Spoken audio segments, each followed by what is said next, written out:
Good morning and welcome to day 2 here at productronica. Day 1 was a very busy day with lots of things happening, lots of new product launches, some new machines uncovered from Europlacer, from Ixilon, from many companies around the holes. We also had, of course, the launch of the Hermes standard, which was a very successful event, and of course we finished yesterday on the Global Technology Awards, which had the biggest field of entries in the history of the competition. So a very busy day. Starting out today, I'm delighted to be joined by a very good friend and illustrious guest, Bob Black. Frequent guest, Bob Black, who is very well known in the industry, of course, but also exceptionally well experienced. Let's start off, Bob, by talking maybe a little bit about Juki and what you have new here at the show and what is happening with Juki at the moment. Well, yeah, it's a good year. I think anybody well positioned in the assembly business who's not having a good year this year better take a look at how they're doing things, because certainly the markets are receptive. China is up, US economy is good, Europe is pretty good and looks to be getting better. Yeah.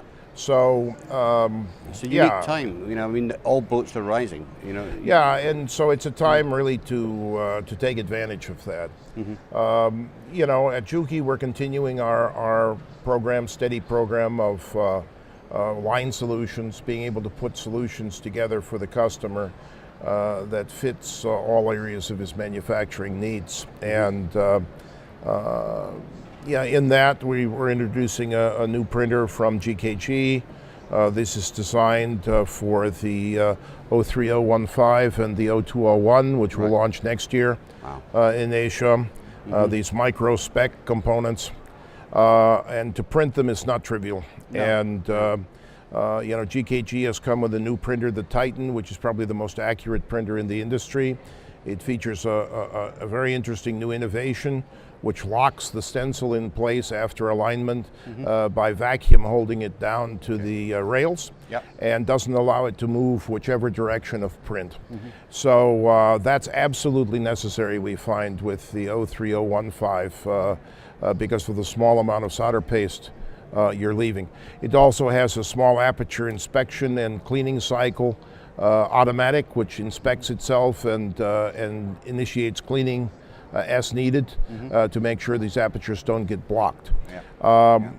So is that the first? So are they actually selling machines for 0301? If you have an iPhone, if you have an iPhone 8 or an iPhone X, it's already been through one of these printers. Really? So this is the first known application for printing these devices. Yeah, and several hundred have already been delivered. We're launching it now as a general product, and won the Productronica Innovation Award yesterday for some of the new features in the printer. And it's a really exceptional price performance. I mean, for a very reasonable price, all of these features are included, including automatic solder paste feeding, laser measurement of the solder paste quantity and automatic replenishing, and a very unique set of, I could call them little snubbers, that don't allow the solder paste outside the board dimension, so you don't get this solder paste buildup on the sides, and then the operator scrapes the dried solder paste back into the middle, and you have quality issues because of this. Keeps it in, yeah, keeps it in, and make sure it's still in proper condition.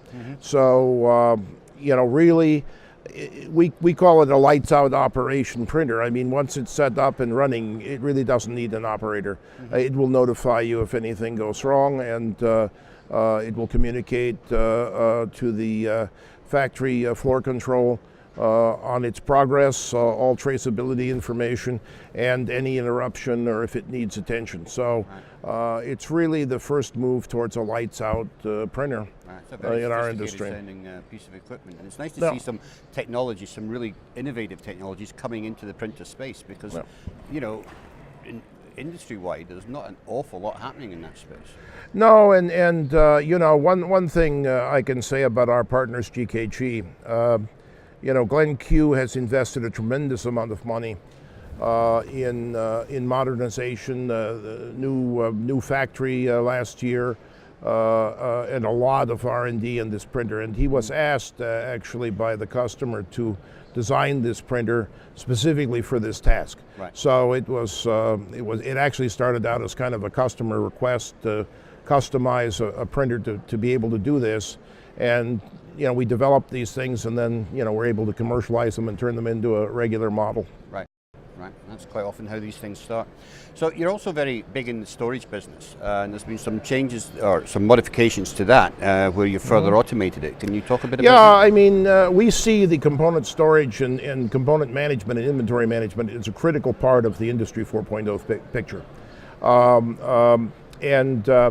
It's fine to do that, and as you know, we've automated it. We'll pull a kit, then the operator comes and takes the kit and goes and sets it up.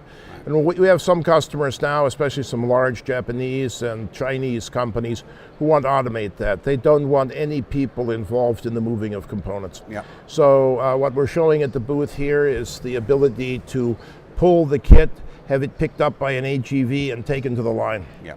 Right, yeah. and the same thing, when a job is stripped off the line, the remaining parts can be brought back and loaded in, and the inventory updated and so forth, all automatically. And so, people said, oh, this is a great development, but actually what we're showing at the show is part of a customer project that needs to be delivered in February. So this is not a pie in the sky. This is actually already a product we're going to be delivering first quarter next year. Yeah, I agree with you. I think it's a critical part of the Smart Factory Industry 4.0 story. I mean, there's two key areas where customers will be able to benefit from a Smart Factory solution. The one is the line solution that we're talking about, the reporting to the printer, getting predictive testing, etc. The other is the supply chain and really improving the components to the line, because you walk into most of these factories and the machines are sitting idle 50% of the time. Yeah.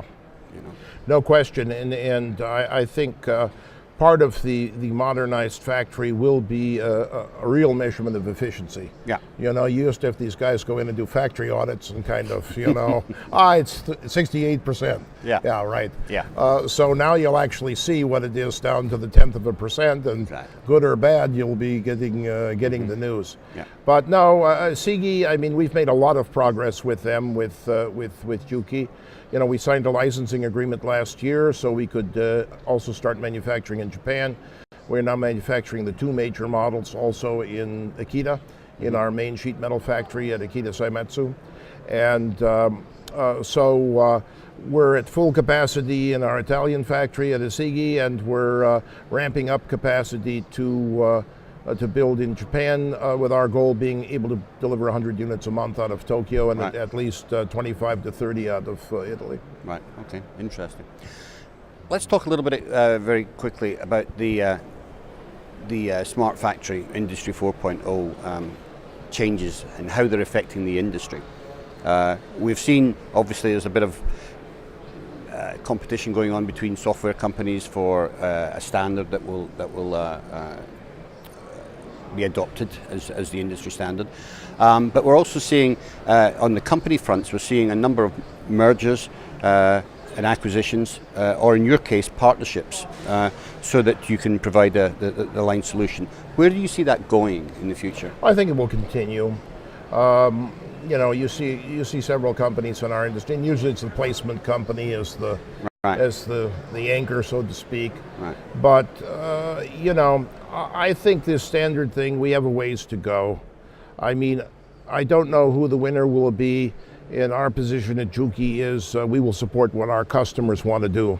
Yeah. And I learned a long time ago, you won't tell the customer how he will run his production. The customer will tell you how he wants to run it. Yeah. And if you can participate and support that, you're in, and if you're not, you're out. So I'm very hesitant to pick a winner. We have to keep our doors open. Now, there are some things, though, that we can do and are doing that are important. We have to make our software more open to outside interface. Yep. And we've done that with our new JNets software, Juki Network software. It's very open to communicate with, whether it be Mentor, whether it be Valor guys. who are now Siemens. I guess they merge so often I can't keep track of them. You know, the Aegis guys, the Kajascan guys, and any of a myriad others. Yeah. So we want to have open, communicative, easy API, file exchange possibilities with all the machines, and we're well down the road on that to make our machines more open and accessible to whoever wants to talk to them. I think that's an important strategy for any company in this industry. What do you see though with the all this merger and acquisition thing? Do you think there's a lot of consolidation coming into the business? Well, you know, it's hard to be a fortune teller, but we can see deals are getting done. You know, and I think it will continue. I mean, we've chosen the pattern of finding strong partners and partnering with them, partly because my first business partner in Civatec years ago, Rudy Warner, who just celebrated his 86th birthday, told me very early on in my career, you can't dance on all weddings. Right? And I don't think you can be an expert in making all machines.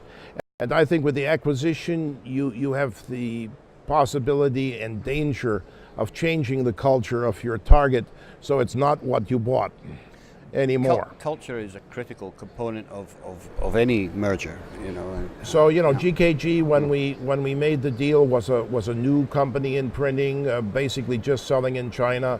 They became this year the #1 supplier of printers in the world, passing all the other guys. You know, he did it in half the time he told me he would in our first meeting. You've had a very successful relationship with them and with the SIGI. You know. Yeah, and JT is the biggest oven company in the world by far, and our relationship with them continues to be quite successful. SIGI has been a real gem. We're growing there, you know, by leaps and bounds. And Intertech, which is our oldest partner, you know, more than 10 years, that business is really doing well. And we're also there seeing a lot of people turning to innovative soldering, the wave soldering kind of finally going away with all the fixtures, and selective becoming more and more flexible and more used. What about, you know, inspection? I mean, that's a critical component for metrology and for going forward. I mean, are you looking to partner with an inspection company? Well, we actually, you know, this is an interesting thing. We acquired an AOI business when we acquired the Sony EMCS, merged with the Sony EMCS a few years ago. And we are selling those units in specific applications.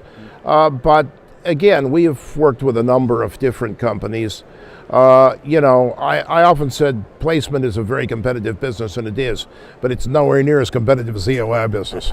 I mean, there are like 30 of these guys running around, and there's probably 20 more in China waiting to jump in. So I'm not sure how much investment I want to put in the AOI field right now. There are lots of guys making good machines.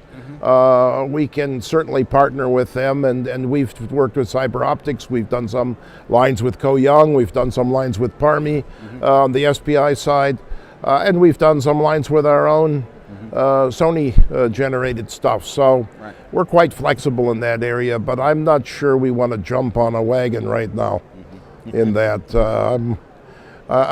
Picking a winner in that market is a little tough. Right, okay. So anyway, to finish, how realistic do you think the lights out factory dream is, and do you think it will be realized? There'll be a guy sitting in the corner waiting to be called. You know, the lights may be out, but they'll come on frequently. You know, I think these pie in the sky ideas, you know, will be achieved to some degree, if not totally. But I do agree that having the goal and the vision towards that is very important, because if you don't have that, you don't make the progress towards it.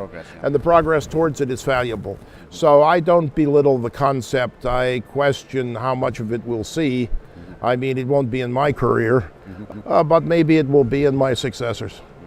Wonderful. Always a pleasure, Bob. Thank you for joining us today. Okay, very good. Thank you very much. So coming up after the break, we're going to be talking to Abby Soy from Anda. We'll see you after the break.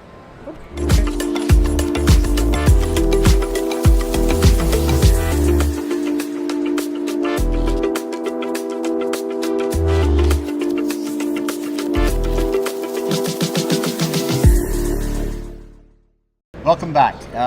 I'm delighted to be joined by Abby Tsoi, who I've known for many years, and he's a former director of KAL, Kaseon, which was one of the largest distributors in China. Abby's got a very distinguished career. He's not only been director of KAL, he was also the senior director that got SMT China moving in China, and you worked very hard on that for many years. And rather surprisingly, I found that you also do a lot of work with the Lifeboat Association when you used to live in Hong Kong, and you've even been distinguished by Her Majesty the Queen a couple of times. So you're obviously, I'm very honoured to have you on this morning. Welcome, Abby. Yeah, thanks, Trevor. Good morning. Good morning. Okay. So your latest project, which is what we're really here to talk about, is Anda. Anda is a very well-known brand in China. It produces, from what I can see, a lot of automation equipment, principally dispensers and some plasma equipment. Maybe you could tell me a little bit about the story, what you're doing, and what equipment you're bringing to the Western market. The Anda is a very mature product for the dispensing, conformal coating, as well as the automation line. Actually not in China, but also in some of part of American market as well. Mm-hmm. But I decided to join, and my job is to expand more the Anda business in the North American market as well as in the European market. Mm-hmm. Okay. Yeah. Okay. So, what specific products are you bringing that you think will have an impact in these markets, and what are their technical benefits, and what are you bringing? First of all, we will bring the conformal coating line with our plasma cleaning equipment to the market first. Mm-hmm. And the most attractive customer base right now is in the Mexico and the automotive and manufacturers. Yeah. The European also, especially the Eastern Europe, and there's more and more inquiry and for this conformal coating and the plasma cleaning as well. Okay, so you're doing the coating. Are you doing inspection of the coating, or is that separate? Yeah, the inspection of coating is the built-in options of our coating equipment. Okay, and then you're doing plasma cleaning. Now, this plasma cleaning that you're doing is very interesting because you're not doing it in a vacuum environment. You're doing this in an open air environment. Yeah, although the plasma cleaning is not the new technology, however, and the plasma cleaning in the past is only doing in the vacuum environment. Yeah. But the Anda is successfully developed the machines of the plasma cleaning under the air environment. We have the air plasma cleaning machine in our booth in productronica show and it's very attractive to the visitors. They are very surprised that is how can you do that? And the plasma cleaning in the air environment, no clean room, no special vacuum requirement for that. But we successfully do that. I think this is very unique in the world right now. Yes, I've never heard of it. Yeah. So, tell me, what things are you cleaning? And because I believe that you cover a whole range of products. You clean bare boards, and you clean assembled boards, and other parts. Correct. So how effective is it at getting in underneath low standoff components and things like this? Is it more effective than using aqueous cleaning or this type of thing? Yeah, the plasma cleaning is more precise cleaning to the substrates, PC board, or any other devices, or not only the electronic industry or the other industry. Wherever they want to clean, wherever they can put into the conveyor, we can clean it. We successfully developed the new and top and bottom, the dual head plasma cleaning. We can do the double-sided board at the same time. Yeah, we just successfully installed the machine in Hungary, one of our customers, and with this dual head top and bottom cleaning at the same time. Really? Simultaneously cleaning. Okay. So it saves the footprint and saves the production time as well. Right. How cost effective is it compared to normal aqueous cleaning? The lawnmower is cleaning. You know, you have a very long footprint equipment. The first, and secondly, is a very sensitive to whether the substrates, you know, can be cleaned under the water environment, the aqueous environment. However, in the plasma cleaning is very precise and in a very small footprint environment and very quick as well. So it's not going to, because of the way it works, it's not going to be affected by shadowing and things like that that you get in a aqueous batch cleaner. Yes, especially right now. The product right now is become more small, miniature, or something is a very sensitive surface. May not be cleaned by aqueous, may not be cleaned by the other solutions, solvents, and so the plasma cleaning is a choice. And why the customer right now is the request more and more about the plasma cleaning is the way to solve the many process issues in the market. If they have the screen printing issues, we have the soldering issues. At the end, they find that before the process, and they have the plasma cleaning, the problem disappear. Yes. Well, it sounds like a unique piece of equipment for sure, you know, and I think so. You're just getting started, really. You opened a factory recently in Fremont, I believe, in California. So this is your first. We are certainly looking forward to see how that develops, and wish you every success with it, Abby. Yes, thank you. Thank you for joining us this morning. Much. Thank you. Okay. So that's. Our second segment this morning. We'll be back after the break with Hamed El Abd, who is again another Chinese distributor who has been around the industry for a long time, and he's announcing his retirement.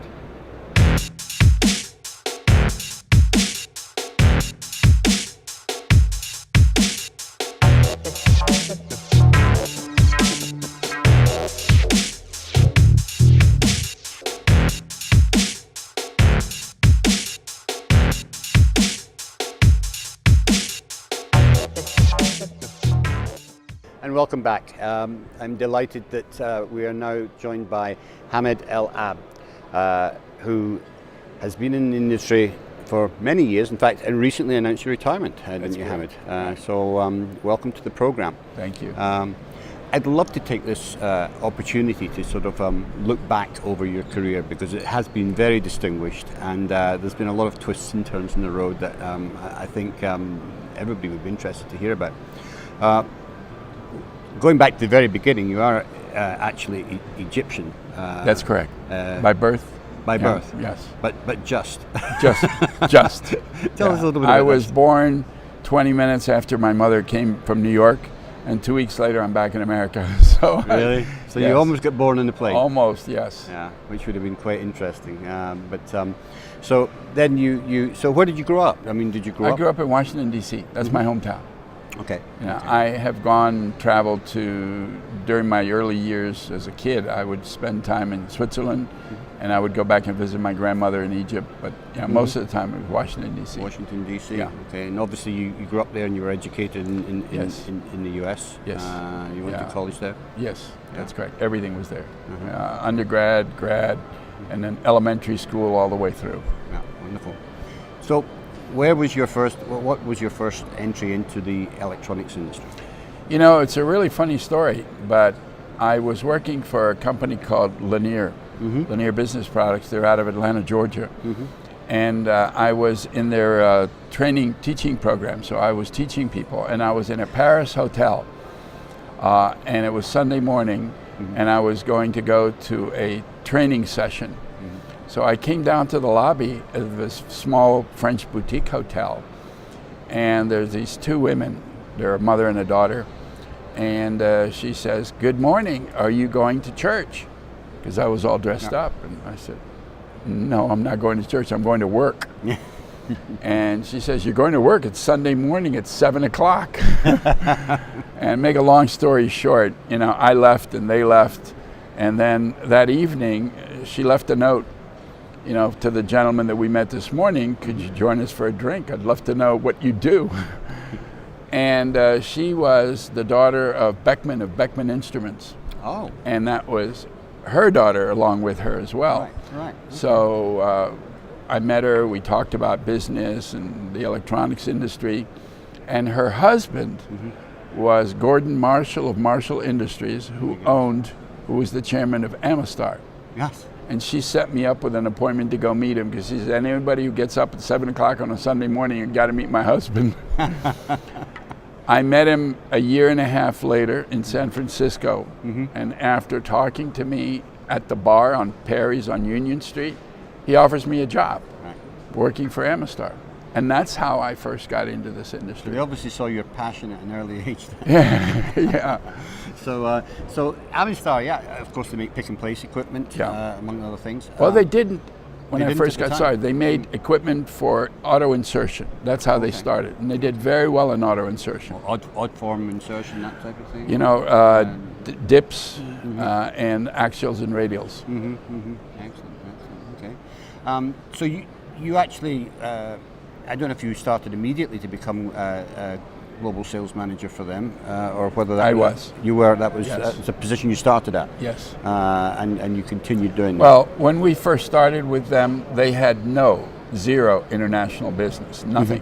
Right. Not in Canada, not in Mexico. Right. So they asked me to start, and I started by handling Europe first, getting the business started in Europe, and then after that, once we got the distribution set up, we went to Asia to get that set up. Right. And then I came back to Canada and Mexico, which was later. Okay. So you went to Asia. WKK was that your agent in Asia at the time? They were my agent in Asia. I hired them. You hired them, And when okay. I left Amistar, Well, that's an interesting story in itself. Well, you have to be an honest person in this business. Yeah. And I was very, very truthful and honest to myself first, And there were some questions whether the equipment worked or not, the SMT equipment worked or not. Yeah. And now this is just to put it in context. This is a customer in China who purchased 6 of your Amistar machines. Yeah. And there was a question well, over whether it worked. it began this way. I said that to our distributors, don't sell this equipment, it's not ready. Okay. And I said, just don't sell it right now, because you'll have a problem if you sell it. Right. And then management found out that I had said that. So they called me into California and I said, did you say that? I said, yes, I did. I did. Why did you do that? I said, because the equipment doesn't run. It's not ready for prime time. It's okay to put it somewhere in LA near your factory, but it's not okay to put it in China or anywhere else.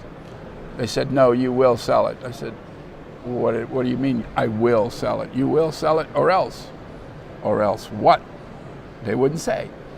So we sold some, and they all didn't work. Oh. So. And what happened then when I left.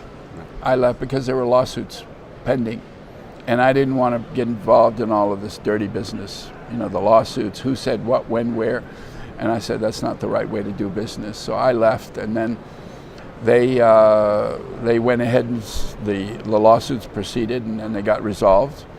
And then WKK came to me and said, we need your help, and we know that you're an honest, good guy, so we'd like to work with you. And that's when I started working with them. That spoke to you about this? Yes, but at the beginning I was a consultant to them. Okay. And I worked with them on a consulting basis. And then later, as they began to grow, they said, can you come in with us? So I did. Because I understand that, I think WKK and Centre Wong are very honest brokers too. Very honest people, extremely. Because what they did to resolve this situation, as I understand it, was his next call was to Yamaha in Japan to replace the machines with 6 Yamaha machines, and of course the customer was happy. Yes. Was that also the start of a relationship for WKK and Yamaha? I think, yes, that was when they first started. They were looking at that. They needed to have a replacement. But if you're going to have a replacement product, you better have a replacement product that works. It works. Today, very often, companies release products when they're too early, and they don't really work. Eventually, they work, but at the beginning, the first few customers have to suffer. And that's not something. And you need to be able to be honest with the customer. Yeah. If the customer knows and understands, then that's okay. Yeah. but it doesn't always work that way. Yeah. So you began your journey with WKK In Asia. in Asia, and you grew that business, quite frankly. Well, you grew it through a number of stages, because WKK distribution was involved in the PCB bare board side. You had some involvement, I think, in semiconductor sales, and then moved into assembly. We were initially, the company WKK Distribution was initially in PCB, and then from PCB they went to assembly, and then from assembly they went to the semiconductor packaging side. Okay. We did try the front end, but that was too crowded for us, so we stuck with the assembly side, back-end packaging. But over the years, you grew WKK, frankly, to become the biggest distributor in the world. Well, I believe we are. I don't want to say that, say it that way, but we're definitely the biggest distributor in Asia, and I don't see anybody else bigger than we are in Europe. I mean, there's nobody. We have, hundreds and hundreds of people working for us in many locations. So, how big is the organization now? About 700 employees for WKK Distribution, and in about roughly 20 places around, 20 offices. 20 offices around the world. Yeah, you have 13 in China, and then we have Singapore, Malaysia, Thailand, Vietnam. I can assure you there is no distributor bigger than that. So, but one of the really cool things that I think has helped you develop WKK is your thirst, or your for knowledge, and your interest in what's new. You're one of the people that's always looking at what's new, and consequently, I think when somebody has a new product and they want to bring it to China for distribution, you're always the first stop. Always the first stop. Well, honestly speaking, we, WKK, not just myself, but all of our senior managers are always looking. I've got 2 senior managers here at the show, and we're looking for what's the next great product. Yeah. You don't always win. No. Because sometimes you can guess wrong. But what is the next great product? Because it's not only the technology is changing. Okay, the technology changes, the printed circuit board changes, the assembly processes changes, so the machines have to change. Yeah. The testing processes have to change, the materials have to change. So if you're not always looking, you're going to miss something. Yeah. So we're always looking for the next great product. I just know over many years of doing trade shows in China, I always go to the WKK booth because I know I'm going to find something new. Well, it's you've been very good at sourcing things that other people wouldn't have thought of. Well, it's not only sourcing the newest technology, because it's not always the newest technology. Sometimes the simplest technology, lower tech, is also equally good, but very often people don't look at that. Okay. Well, I mean, I think it's been a great journey. So you're going to, you've already started retirement. That's correct. What are your plans for retirement? Well, I've moved from Hong Kong and now living in Phuket, Thailand, which is a beautiful place with wonderful people. I will begin to teach elementary school English. There's a local school and an orphanage, and I'm going to donate my time there to do that. I've also been asked to teach a business class at the university, and I will continue to do some advising to WKK and a couple of other companies as well. Well, Hamid, it's been a pleasure working with you, I'll tell you, over the years, and we wish you, for sure, a long and happy retirement. Great. Thank you very, very much, Trevor. Thank you.